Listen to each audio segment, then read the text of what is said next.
Hello and Happy New Year. The plan this year is to regularly release short 5 to 10 minute solo episodes on a range of topics. These might be planned in advance, they might be completely off the cuff and spontaneous, or they might be like today's episode, a bit of both. We're halfway through January, so how about we start with a New Year's resolutions themed episode. In the past, we've seen a lot of the New Year, New Me posts. This year, I'm seeing a kind of counter to that. It's not New Year, New Me. It's New Year, Evolving Me, or something along those lines. The message being, you don't need to reinvent yourself because it's January. You're perfect the way you are. Be kind to yourself, etc.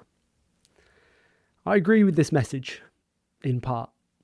Yes, you are worth more than your job title, salary, how many stamps in your passport, and how your body looks. Your value as a human is not reliant on your productivity, achievements, or appearance.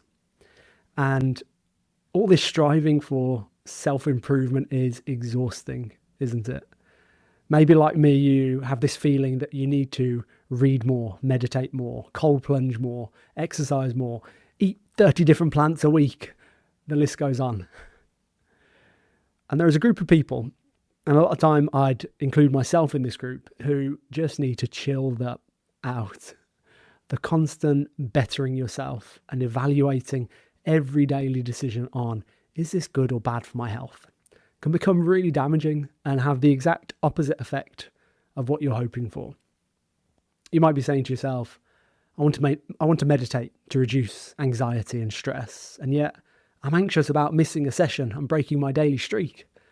I want to eat healthy, and yet because I've restricted myself all week, I binge on junk food at the weekend. I want to exercise more, and yet I do too much too soon, injure myself, burn out, and have to take 2 weeks off.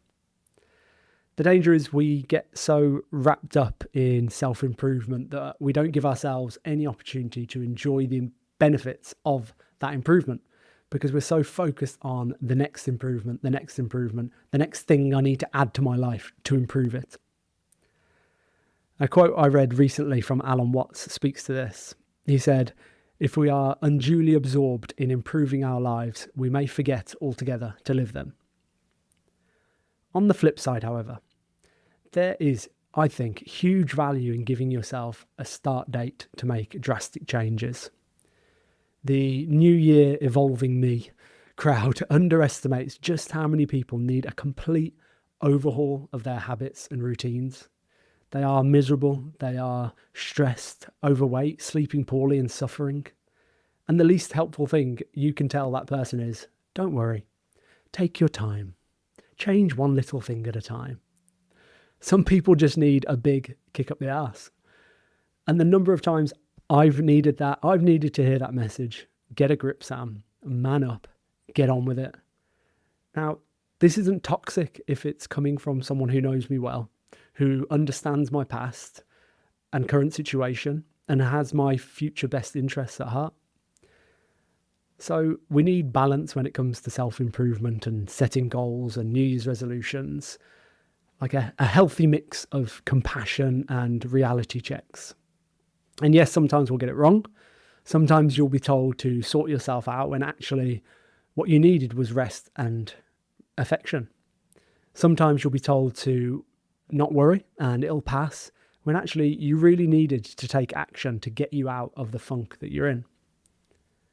And that's life. We get things wrong. We sometimes say the wrong thing at the wrong time. Sometimes we overtrain and injure ourselves. Sometimes we're too confident about a presentation and underprepare.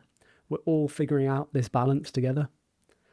The point is to be discerning when you read or watch messages around New Year's resolutions and self-development.